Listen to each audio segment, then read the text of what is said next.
Good morning बच्चों, आप सभी का इस ई लेक्चर में स्वागत है। आज का हमारा ई लेक्चर है भारतीय शासन अधिनियम 1919 पार्ट 3।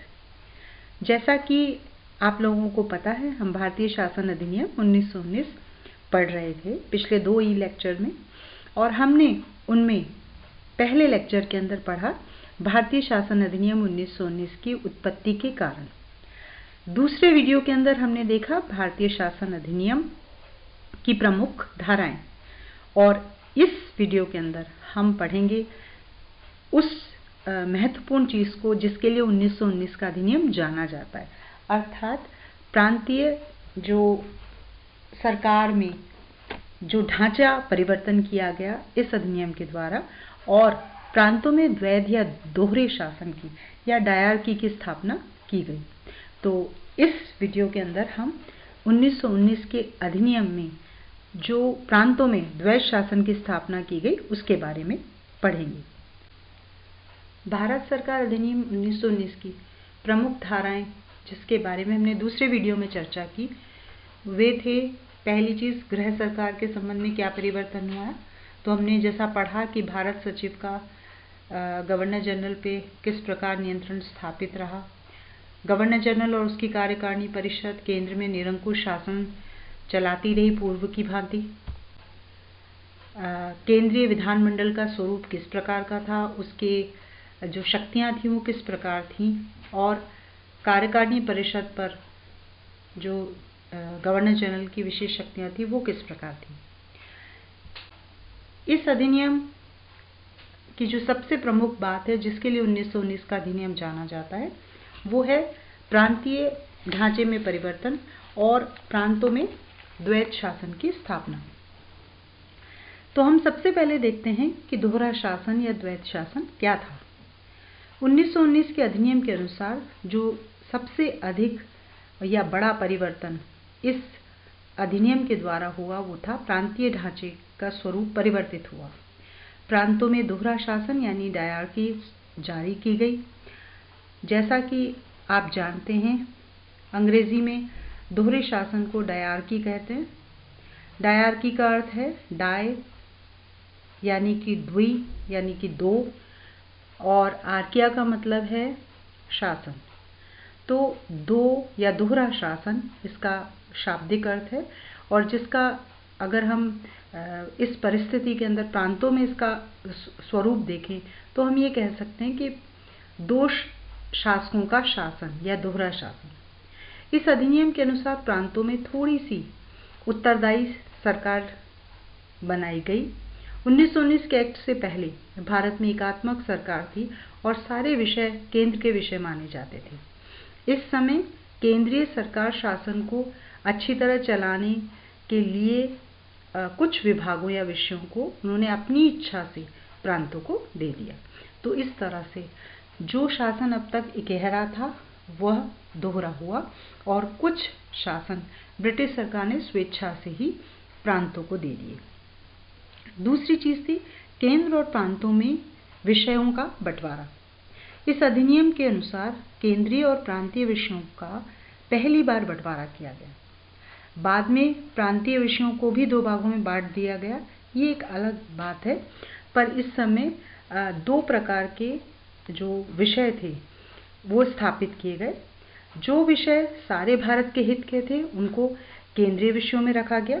ये विषय 47 थे, और इनमें प्रमुख विषय जो थे वो थे प्रतिरक्षा, विदेशों से संबंध, भारत से बाहर यात्रा, विदेशियों को भारत में नागरिकता प्रदान करना, देसी रियासतों के साथ संबंध, आवागमन के साधन यानी कि रेल, हवाई जहाज, पानी का जहाज, सीमा शुल्क इत्यादि।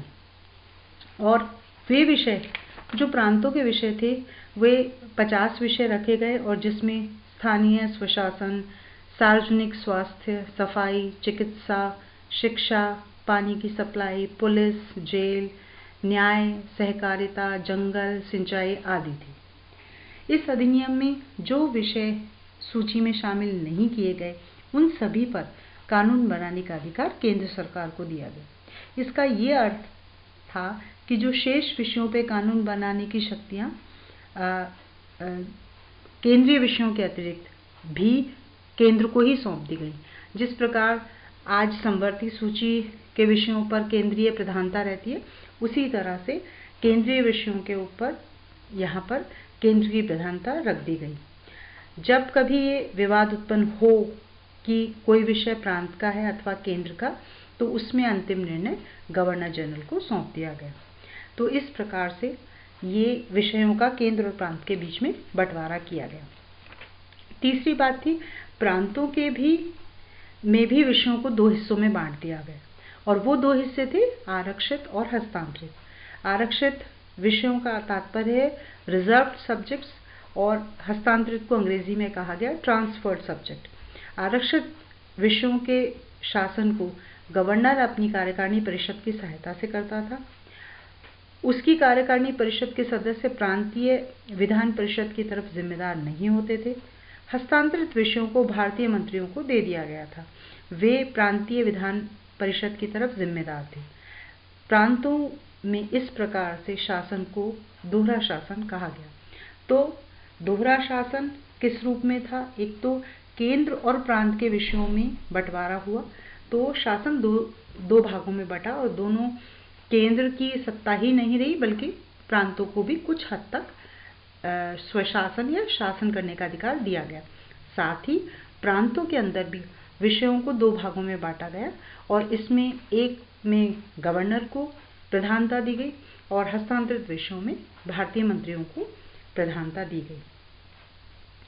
और इसमें जो चौथी चीज़ है वो है प्रांतों पर केंद्रीय नियंत्रण में ढिलाई। प्रांतों में आंशिक उत्तरदायी सरकार को सफल बनाने के लिए ये आवश्यक था कि केंद्र का प्रांतों पर कुछ नियंत्रण ढीला किया जाए। 1919 के एक्ट से पहले प्रत्येक प्रांतीय विषय के लिए गवर्नर जनरल की पूर्व स्वीकृति आवश्यक थी, परंतु 1919 के अधिनियम के अनुसार ये निर्धारित कर दिया गया कि प्रांतीय सूची पर कानून बनाने के लिए कुछ विशेष मामलों को छोड़कर शेष मामलों में गवर्नर जनरल की पूर्व स्वीकृति की आवश्यकता नहीं होगी। केंद्रीय सरकार उस समय प्राय हस्तक्षेप नहीं करती थी जब प्रांतीय सरकार किसी हस्तांतरित विषय पर कानून बनाती थी, परंतु जब वो आरक्षित विषय में कानून बनाती थी तब केंद्र सरकार हस्तक्षेप कर सकती थी। तो मैं आपको पूर्व में ही बता चुकी हूँ कि प्रांतों में विषयों का बंटवारा दो हिस्सों में हो गया था, आरक्षित और हस्तांतरित। आरक्षित विषयों पे गवर्नर का रोल था, उसकी कार्यकारिणी परिषद का रोल था, जबकि हस्तांतरित विषयों को भारतीय मंत्रियों को सौंप दिया गया था। पर यहाँ पर यह भी स्पष्ट है कि आरक्षित विषय वो विषय थे जो महत्वपूर्ण थे, और जो बिल्कुल कम महत्वपूर्ण विषय थे वो भारतीय मंत्रियों को सौंपे गए, और वहाँ एक स्वशासन या एक कहना चाहिए कि एक प्रांतों को कुछ अधिकार देने का एक ढोंग किया गया ताकि भारतीयों को संतुष्ट किया जा सके। कानूनी क्षेत्र में कुछ नियंत्रण में ढिलाई की गई, और उसी प्रकार वित्तीय क्षेत्र में भी केंद्रीय नियंत्रण में कुछ ढिलाई की गई। प्रांतों को कुछ विषयों को अलग के अलावा अलग लगाने की आज्ञा दी गई, और इस प्रकार से कुछ हद तक प्रांतों को केंद्रीय नियंत्रण से ढिलाई प्राप्त हुई। धन्यवाद।